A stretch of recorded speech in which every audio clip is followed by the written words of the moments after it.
Hi, welcome back. Today we're going to be talking about meal planning in ways that are ADHD friendly and fan favorites, starting with breakfast, working all our way up to dinner. Grab a notebook and a pen because you're going to want to take notes, or you can watch this through and come back later and take notes then. But today is about how to make meal planning easy. There are so many different ways to go about this, and I'm going to come on here with just one method that I use, and it entails a few different tasks, I guess, but it's so simple, and it's something that I have a template for my paying clients. So if you are a paying client and you don't have the template and you're watching this, just let me know and I will give it to you. And if you're not and it's something you're interested in, you could reach out and let's talk and see if this is something that is right for you.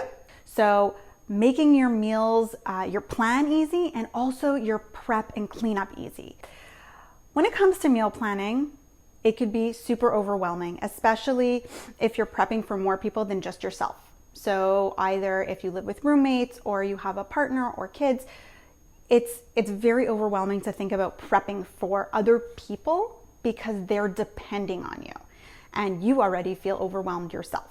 So the whole goal here is to make it as easy and simple as possible. And I want you to remember that it's okay if 1 or 2 nights a week your meals aren't healthy or they aren't what you would expect of yourself. You do it in steps.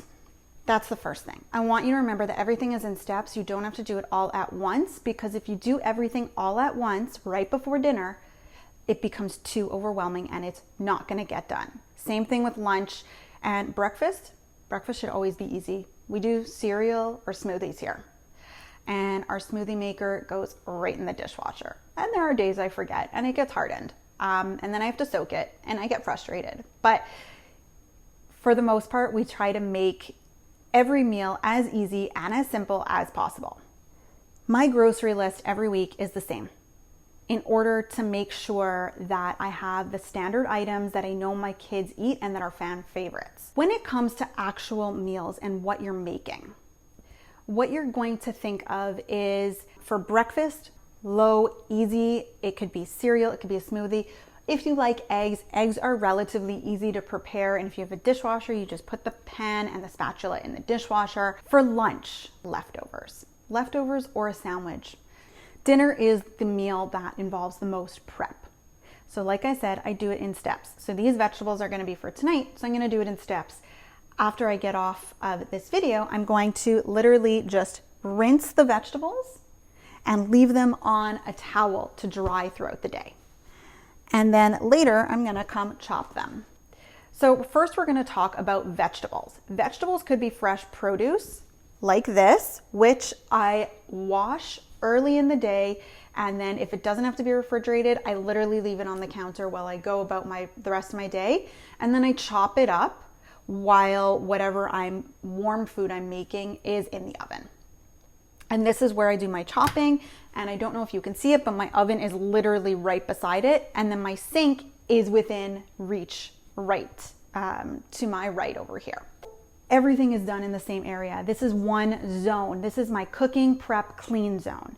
If you haven't already, I have a kitchen organization video, and in it I talk about how to create zones, and it shows you how to create different zones in your kitchen. The reason I kept out some of my containers is to show you that I literally wash my vegetables and keep them in the container. If you don't already do that, don't transfer to a Tupperware, because once they're washed, and you can just close it right up. I do the same thing. I buy resealable containers for my fruit, these are blueberries because those are my kids' favorite. I keep my hummus in its own container. Everything stays in its container if that is a possibility to maintain an easy prep and low cleanup environment. So what I want to show you is first this cucumber. It's in the wrapper, and this is where a lot of us kind of avoid cutting up vegetables. If it comes in a wrapper that's hard to get off, then we have to wash it, then we have to chop it, and it's a whole to-do, and you avoid it.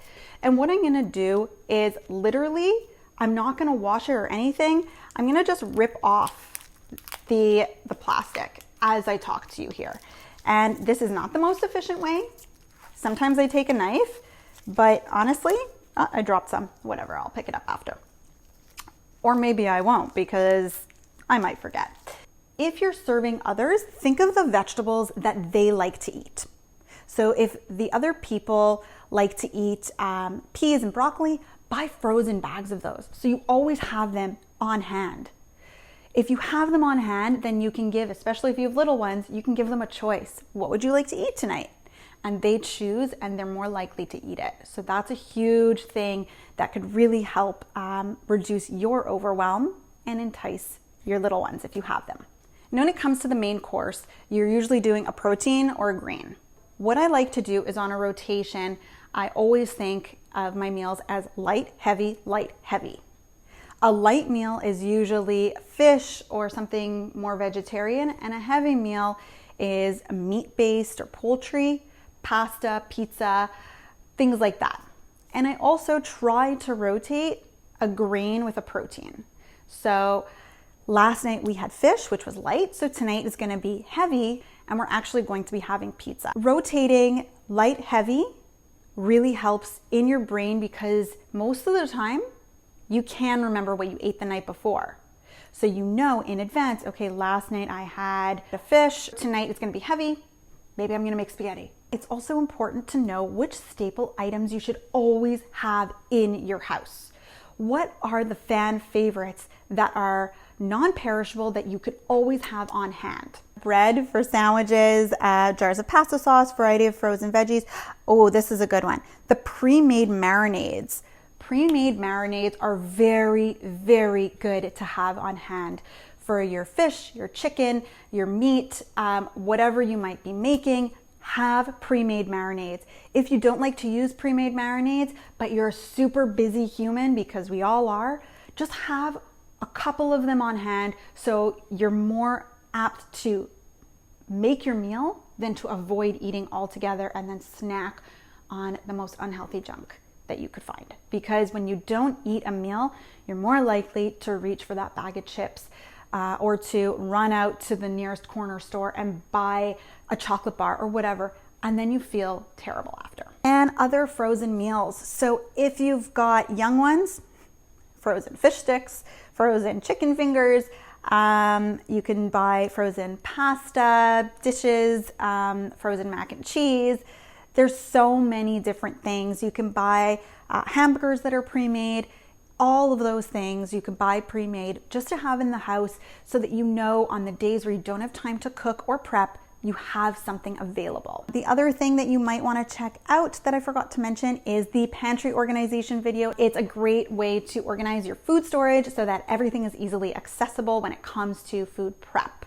And if you have any favorite recipes that you'd like to share with us, please link them or post them. I have a few and I'm gonna go ahead and post them in the comments below so you can see.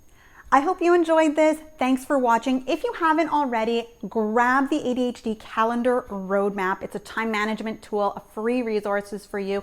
It's linked in the description below and it's available indefinitely for free. Don't forget to grab that and make use of it. Reach out if you have questions. My email is available so you can contact me there.